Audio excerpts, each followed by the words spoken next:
Hello, I'm Al Soto, along with Allie Dash. We're here in Washington, D.C. AwesomeCon 2022. We're excited. It's a joint effort. Below the Belt Show and Click on This Show joining forces. We have some great interviews, including Anthony Rapp from Star Trek Discovery, Melissa Joan Hart from Sabrina the Teenage Witch. Our very own Mike the General Zod also interviews Beth Broderick. and also Kel Mitchell from Good Burger. So stay tuned. More to come. Below the Belt Show Below the and Belt, click on this.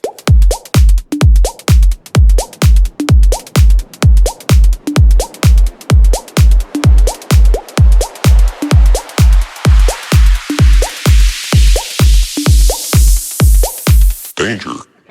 All right, guys, we are here at AwesomeCon 2022. Yes. With actor extraordinaire Kel Mitchell. What's happening, brother? And it's just getting started, right? Yeah. So you're just It's getting the Friday, vibe. so it's getting started. How does it feel back to be back in Washington, D.C., our nation's capital? Gotta love DC, man. A lot of good people, a lot of good cosplayers out here. We had fun. Last time I was at AwesomeCon a few years ago. So, yeah, man, good to be back. Yeah. Nice, Yeah. nice. So if you could choose a cosplay, what would you cosplay as and why? If I could cosplay, what do I cosplay as? I don't know, Or maybe man. what your favorite fandom is. You know what I mean? Repairman. Repairman. That was a character from all that I Yes, played. that's right.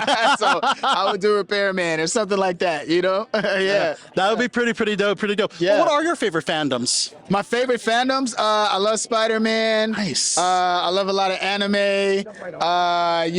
Titans, that's a good one. Oh, dude, that's dope. Old school Akira, you know what I mean? Nice. Transformers, we could just go on. A whole bunch of stuff, man. I love seeing, you know what I mean? Yeah. Now, which of those particular fandoms would you love to be a part of on camera as on an camera? actor? Yes. Oh, yeah, man. Throw it out to all those producers out there, man. We could do Black Panther, we could do Yes. that. I see all you all walking around with Dark Horse Comics tags on. So Yes. Mystery Man, I was in that movie. Yes. Mystery Man, I had blonde hair in that. I played Invisible Boy. So yeah, I was already a superhero. So yeah. That is so dope, Yeah, man. so shout out to Mystery Man. Shout out to Ben Stiller. That was awesome time doing that. Yeah. Now, has there been any talk about a sequel for Good Burger? It's been a lot of talks. Let me just tell you, you all are going to be very happy really soon. Really? Yeah. Wow, that would be dope. Now, where do Yeah. you see the storyline going? I can't tell you that, man. I can't tell you. Would it focus on maybe your can't tell you- kids? I You know? You gotta wait. You'll see. You'll see. Well, I think that's really exciting, Hey, man. thank you, man. So, Thank what you. would you say it's in the development process? It's in the development process. Whoa, dude! How cool is that, man? Kel Mitchell, you heard it here first, man. In development, possibly. Well, let's talk about some of your more recent projects. Okay. One of them being Adventures in Christmasing. Yes. Yes. How do you like doing those holiday movies? I love doing the holiday movies, man. Yeah. They're super fun, man. I did that with VH1. We did that this year with me and Kim Fields. Super awesome. You know what I mean? I'm sorry, Adrian Holmes, who plays Dr. Phil on the new Fresh Prince of Bel-Air. Really good friend of mine. So we did that together, man, and it's a super awesome movie, man. Romantic rom-com. We love rom-coms. Yeah. Rom-coms are fun, Yeah. man. Yeah, very cool. Yeah. Now, what's your friendship with Keenan lately? And you guys still hang out, chill? All the time, man. Yeah? We brought all that back. We produced the executive producer, brought it back in 2019. And we always still hang out. That's my buddy, man. So, yeah, we produce, we write together, we hang out. Yeah, man. Yeah, Definitely. Well, as you know, 4 Yeah. SNL cast members have left. I'm wondering if maybe you've reached out, join your boy on SNL. Well, no, I'm How busy cool would on that be? I'm busy on Deliciousness. That's my new show on MTV. Deliciousness. That Yes, I'm tell doing us with this. Tell us about Tiffany Thiessen, Nice. Tim Chaturangsu. Oh, We're sweet. doing that on MTV. Super excited about it. Tiffany Thiessen. Wow, that's Yeah, another man. great name. We're in our actually 3rd season. You got to catch up on my stuff, man. I think you need to probably read some stuff to catch up.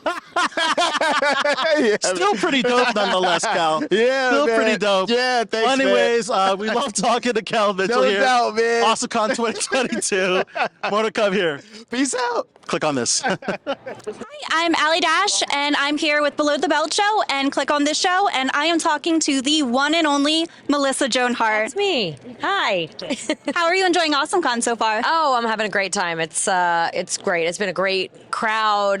We had some good panels. panels. I've got my aunties, Caroline and Beth, with me That's from Sabrina. amazing. Yeah, and then got to reunite with my co-star from No Good Nick, Sean Astin, and I got to meet Noah from Stranger Things, so that made me a hero to my 9-year-old when I got a video with him. Oh, that's fantastic. That's awesome.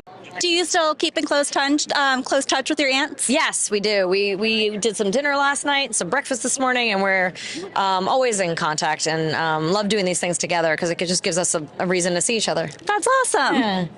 So I saw that there's going to be a reboot of Clarissa Explains It All. Oh, that was a rumor for a while. I saw it on IMDb. Oh, no. No. Oh, it was on IMDb. Yes. We had a contract and we were working on it, but it never came together. Oh. I'm sorry to say. I was a huge fan of all of your work growing up. So would you, if it ever does come up again, would you be interested in doing a Clarissa Explains It All reboot? Yeah. I think that would have been a great show to reboot. I think that there was some like leftover stuff that didn't get addressed that we could definitely go back and visit, more so than Sabrina. Like I think Sabrina wrapped up pretty nicely. But yeah, I mean, I think it would be interesting to see where Clarissa is now. But but I mean, that's just one of those things. It's like these reboots; they're not easy to put together, depending on who owns them and whatnot. There's a lot of bureaucracy behind it, you know. I feel like it was like unlike any show that we had seen up until that point, because it was the first female-led actress in a Nickelodeon show. Yeah, it was one of these things where a lot of networks and whatnot believed that boys wouldn't watch a girl show, and we were able to kind of take that apart a little bit because boys were watching it. It turns out, so the demographic was pretty wide. Yeah.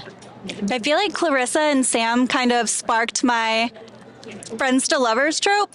But I know you guys didn't end up together on the show. No. Do you think if there had been a reboot, there would have been any hope for Clarissa and Sam? But I think that they tried that. I mean, we saw that in an episode, and I feel like they knew they were better off as friends, and they would ruin it if they didn't. So there's a book, Things I Can't Explain, that the writer wrote. So you can check it out. I will definitely have to check it out. And I think it is also great seeing a platonic friendship between a boy and a girl, where they're just friends. I mean, and they tried it, so it was, it's there, it's out there. It's like, it's not like the elephant in the room, but at the same time, I think it's important to have friendships and understand that those are friendships. Yes. And whereas because I know that both Caroline and Beth were in in an episode of Chilling Adventures of Sabrina. Yeah.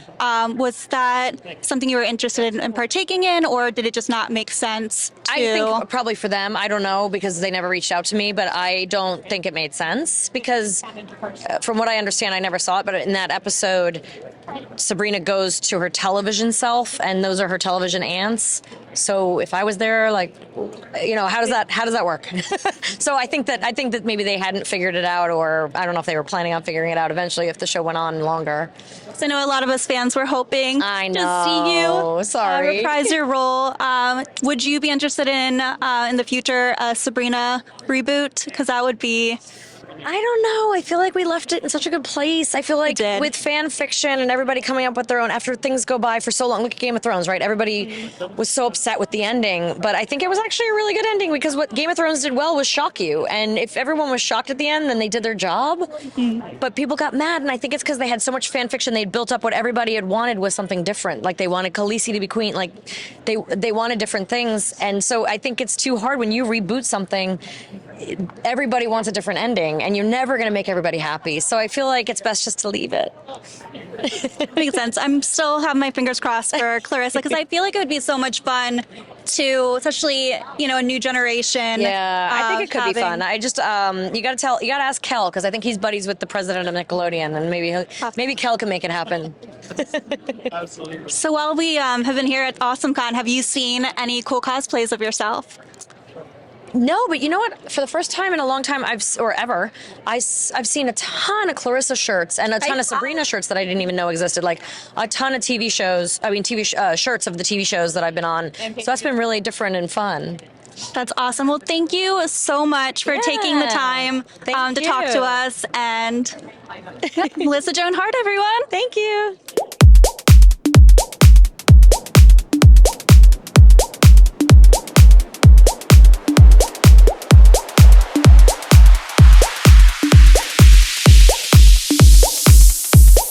Danger. All right, we had to stop by some of the great artists here at AwesomeCon with Jason Bedauer, Australian artist extraordinaire. You just did an amazing book, Joker Harley, Criminal Insanity. Criminal Sanity. Criminal Sanity, Yes. thank you. Thank you for the correction. That's the whole point, that Yes. some of these killers, because they know what they're doing, that makes them sane.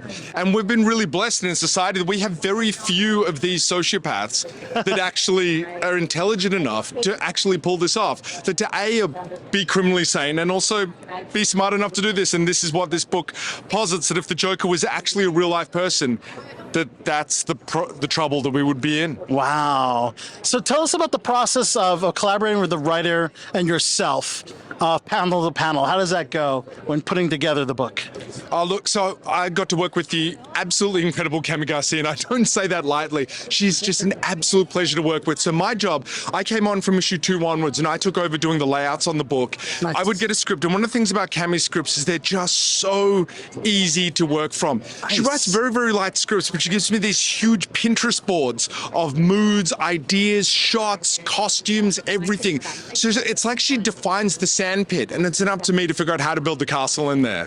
Wow, that is fantastic. And of course, this is DC's Black Label. So Black Label is known for grittier, more mature themes, right? Kind of like what Vertigo did many years ago, right? Yeah, absolutely. This book is, unfortunately, it's not for the kids. There is some absolutely gruesome stuff there. There are times where Cami would be sending me texts of being like, so this is what the interior of stomach lining looks like. If you could capture that texture as accurately Holy as you smokes. could, that would be great. I drew my line at burns. Apparently burns I struggle with, so Miko got to draw the burns in there and did a spectacular job. Wow. Yeah, so you can get colorful with the language. Maybe it's a little more mature, artwork for maybe some sexual situations. Maybe is that what you could expect in a Black Label book? Yeah, absolutely. And that's the fun of it, being able to actually go anywhere that you need to. Yeah. But again, it's one of those things that just because you can doesn't mean you should. And one of those things that I think it also needs to be endemic to the story, which I think is really important. I feel very much like that anything you see in here is only maybe a couple steps beyond what you'd see in the Batman. In fact, I actually wish we'd drawn Commissioner Gordon as black, and then I could just give you this book and be like, pretend Batman left town for a year, and Gordon has to catch the Joker by himself with a profiler who's Dr. Harley Quinn. Wow, it could be canon that way, right? Look. Wow. I'm just, come on, HBO. This is your next thing. You can do it. Yes. Now, would Harley Quinn be portrayed if they were to do a movie version of this storyline by Margot Robbie? Do you think she'd be fitting to play Harley? I mean, she could do it. I would. Yeah. One of the things too that we are so familiar with the concept of the multiverse, right? Yes. So we have a very different Harley here. And one of the things that I always struggle with the original Harley Quinn, look, I love Harley, but we never got to see her be super smart. Like if you're working at Arkham Asylum, not interning or anything, but an actual doctor at Arkham Asylum, which has to be the most dangerous institution in America, you better know your stuff. You got to be good. But we never got to see a Harley who was actually really good at her job. So that's what we get to see in this. And I would love to see Margot Robbie play a hyper-intelligent criminal profiler. Yes. Huge Margot Robbie fan. I mean, she's amazing in so many ways. And yes, Criminal Sanity, of course, an upcoming, it's already out now. It is, the hardcover graphic novel. And what do you have coming up in the future? Right now, I wish I could talk about what I'm working on next, but I do have my own creator-owned project called Run Red, which is coming out, which is basically a zombie apocalypse set in a cavern in the Hindu Kush of an Afghan refuge, and it's a story about forgiveness and the toxic effect of anger. Wow, that sounds really awesome. Thank you. Can't wait to hear more about it and when you can announce your future projects. But in the meantime, this is a great book, Criminal Sanity. Thank you so much, Jason, for talking with us here. Click on this and Below the Belt Show. Awesome. I'm Allie Dash. I'm here with Below the Belt Show, and click on this show with the one and only Shady Hayes. Hello, everyone. What's up?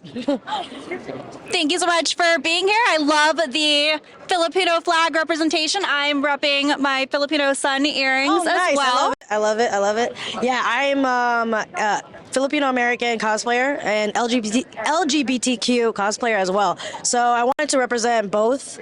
I want to represent being LGBTQ. I want to represent being Filipino. And yeah, this is my booth. I host events in the DMV area for cosplay, fashion, anything in the geek world. So. That's amazing. And I love that you are bringing so much representation to both the Asian community as well as the LGBTQ community. Yes. How has that been for you? Have you had anyone like come up and have like any stories, any inspiration having you in? Yeah, so yesterday actually for AwesomeCon, I had a panel about being a geek and being, LGBTQ. And we had different questions about representation as being POC, as people of color, being Asian, how both worlds intertwine, and how we can do better in the community, and how we can represent, media in general, like comics, movies, television. So it's been great so far. How long have you been doing cosplay? So I've been doing cosplay for a couple of years now. I started taking it seriously last year, and during the pandemic, I started creating like cosplays, TikToks, things like that. But this year I've been invited for cons. So this is my second time at AwesomeCon, which I really love because it's super diverse.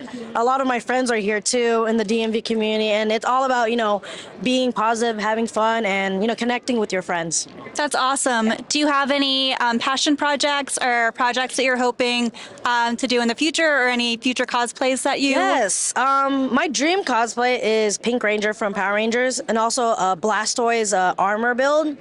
But I do want to do a Captain Philippines cosplay, like Captain America, but a Filipino version. That would be amazing. That would be really cool.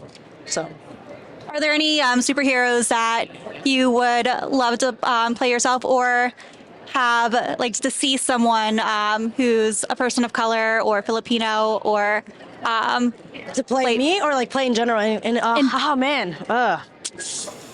I cosplay Jubilee. I want her representation better in media, because we've seen Jubilee in the original X-Men movies, just a glimpse, which is a cut scene, a deleted scene, and then we see her in the newer X-Men movies that were a couple years ago, but she barely has any lines, and she also doesn't show her powers. So I think that Asian representation in media would be great, and also POC actors as well, with the Marvel universe and the DC universe too. And do you have any words of advice for aspiring cosplayers that are part of the LGBTQ community, or part of the Black, Indigenous, person of color community as well? Of course. If anyone, people of color, if you want to cosplay, just do it. Find your favorite character, research about it, ask people in the community, YouTube materials, Google materials, Amazon's your friend, and just have fun. AwesomeCon is a very family-friendly organization. Come, meet new friends. I host meetups, so you can actually ask for advice too, and just, connect with everyone. And how can we find you? Sure.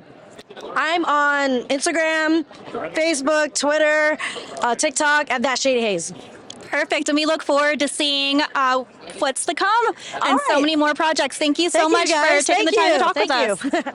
All right, we're here at this amazing cosplay booth. One of our favorite cosplayers, Joe Colton, here as Maeve from The Boys, which is pretty freaking awesome. We're also here with Astra, Scarlet Witch, after she got into a battle, I'm assuming? Indeed, yes. Wow, you got pretty effed up.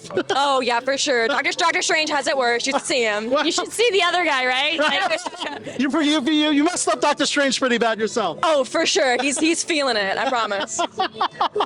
Now, this is actually a fight I'd like to see, personally. Yes. Oh, yeah. Whose chances do you like better, Maeve's or Scarlet Witch's? I have strength. Right. She's a witch. Magic. She has a book. Right. Whole book of dark magic. Right. So maybe a better competitor would be Wonder Woman for Maeve. Right. That would probably make sense. That would be very strange for me doing that, though. Fighting myself day to day. Very cool. Tell us what went into the process of putting this cosplay together. Well, it was all of this was from scratch. It started out as a Mother Goose fable book, which I thought was funny and a little Easter egg because mothers and stuff. And so it's all foam and clay work and hand done and leather straps. This is all foam, hand carved, and all of that. Wow. How long did it take you? I started about 2 weeks ago when I found out I was coming to AwesomeCon, and I was like, I can do it in time. So that's kind of what happened. Late Looks night. so official. I think Elizabeth Olsen would be jealous. I think, Yes. yeah, very, very awesome. All right, so what went into Maeve? Put this Maeve Yes. together.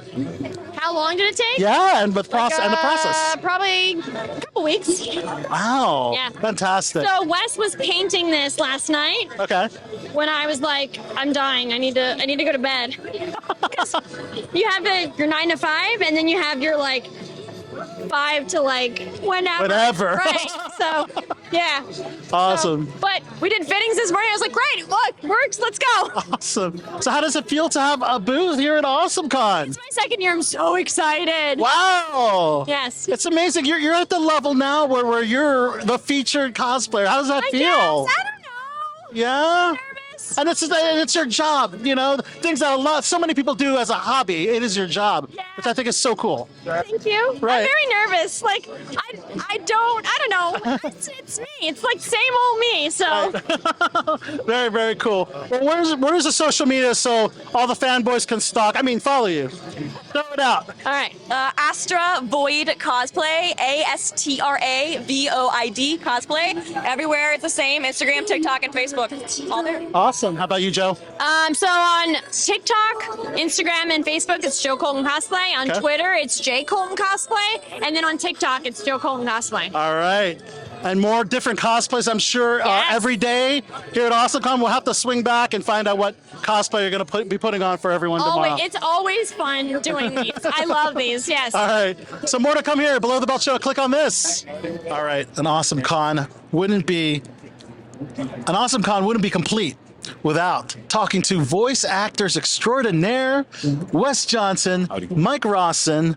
How are you enjoying AwesomeCon 2022 so far? So far, it's been great. We've had a great time. We've been meeting wonderful folks. You can come up and say hello to us real quick. These look at this. You get fans like this who come out. And you get to meet people left and right. I mean, she wants to be a voice actor herself, so she comes out and talks to us, and finds out, oh my God, I don't want to grow up and be like them after all. We're having a great time, and one of the cool things about being a voice actor. Sad things, but cool. You're by yourself. You're in a box by yourself. No matter how many people are in the scene, it was just you and maybe an engineer. Yeah. So getting a chance to talk to people who played the games and probably spent more time in your presence than maybe your own kids did is kind of nice to hear from them and see how it affected them. Yeah, absolutely. So let's talk about voice coaching, because I know that you do some voice coaching, and you probably relayed some advice to aspiring voice actors. What would you advise an aspiring voice actor just getting started in the business? Learn their range, know their instrument, to try to get to the point where when you're reading a line, it doesn't sound like reading. There are two things with voice acting. The voice isn't as important as the acting, and the acting should be invisible. So you don't want to see the acting so much. You want to feel and believe that it's real. And the other thing is, when you're reading somebody else's lines, if it sounds like you're reading, then it takes people out of it. Video games is all about immersion. And nobody wants to think that you're in a booth reading. They want to believe that you're living it wherever you're at. So you have to embody the roles completely. I love that. How about you, Mike? Do you have any advice for any aspiring voice actors? I would say he ran that down really good, but hit the basics of vocal work in general. Learn to enunciate clearly, learn to project from the diaphragm, and not speak out of your nose. Have a thin, whiny voice, unless that's what's called for, and not just read the script. Even if you do it naturally, it's a dang good idea to learn how to do character voices and change your timbre. Talk up here, talk down here, talk down here, and be able to change it around and do, inject character into your voice. Yeah, and it really does come in handy when you learn to speak in different voices. When people call, trying to sell you spam on the phone and telemarketers, and you can be somebody different each time. Yeah. Yeah, for sure. Well, Voiceapalooza is an integral part of AwesomeCon. Tell us a little bit about it.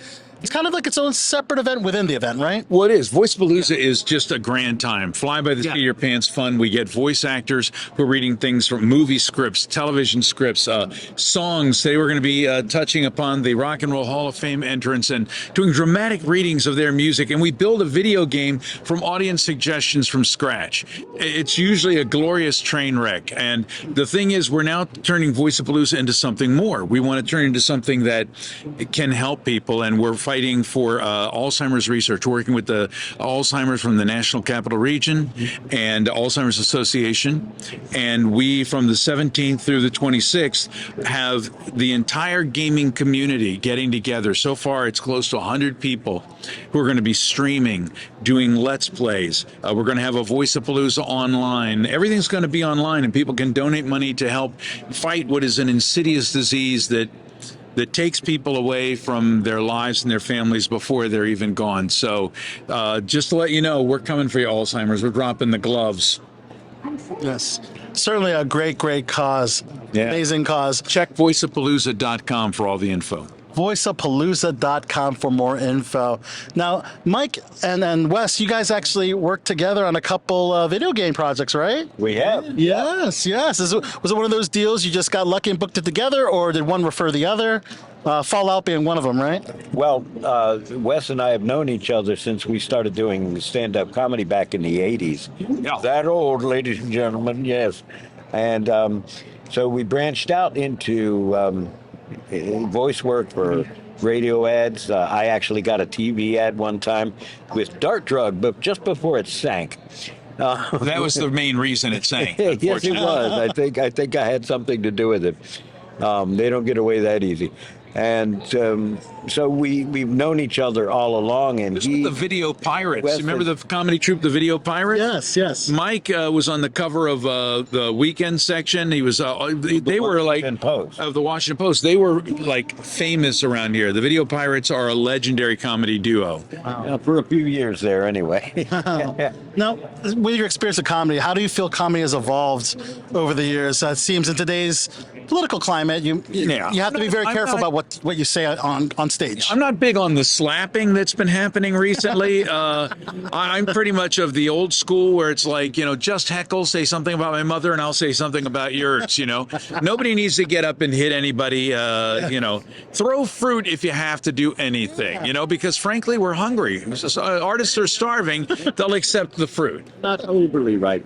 I've seen a big change since I was a kid. And because of pioneers like Lenny Bruce and Richard Pryor and George Carlin, the language that's allowed on stage and on TV and on radio has way loosened up until it's kind of come full circle. And sometimes I get tired of just, trash mouth for the sake of trash mouth. There's no there's no message. It's just like if all you do is shock, you don't shock anymore. Yeah. Well, the 7 dirty words you can't say on television are now the only ones you can really use on Twitter. The world has changed. Yes, that's great. You can say all 7 words on all social media platforms. I'd much rather err on the side of freedom than restriction, So. Okay. What's the latest for both of you, project-wise? We can't talk about much of that, but I can tell you. Can you hand me that Klingon there? I'm going to be working on a film called Farragut Forward, which is a Star Trek fan film, and it's one of the highest. Cool. We've gotten one of the on Kickstarter is one of the largest Star Trek funded films ever. I'm very delighted they're having me do this because they've had Walter Koenig as a guest, they've had Stan Lee as a guest. Now they're slumming with me, but I get to wear a walnut head and do the whole Klingon thing and kablah. You have no honor. Now, I played Klingons on video games in Star Trek Legacy and all these things. I even battled Captain Picard once. You were a Klingon as well, weren't you? It's the first time you're putting the walnut on your forehead. Yeah, I didn't have to. Yeah, I didn't have to put a walnut on my forehead for video games. In fact, I don't normally dress like the characters, but here at AwesomeCon, we're taking pictures with the fans at Epic Photo Booth, and so I brought out the Wabajack. I brought out the Staff of Sheogorath, and to be honest, people would rather pose with those than me. Wow, that's a pretty awesome outfit. Look at that. That's slick. Pretty fly. That's pretty damn fly if you ask myself. How about you, Mike? What's the latest and greatest? Actually, my latest job is just trying to think of something to do. I'm kind of retired, and I haven't had any work for a while, not because I haven't tried, but because I don't want to try. I'm tired, and I'm old, and I'm frail. This is what ninjas say when they're trying to cover their tracks. If something comes along, I'll jump on it. I certainly will, but only if it doesn't take too much effort on my part. I like to play music with friends, and I see the ukulele. Yep. Yeah, You're serenading some of your fans. Yeah, can you play a little something quick for us? A little quick. Let's see. What we got? What do we got? What's a quick one? Okay.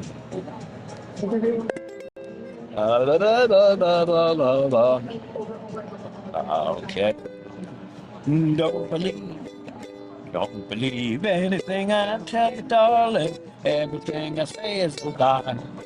No, I'm in the wrong key vocally.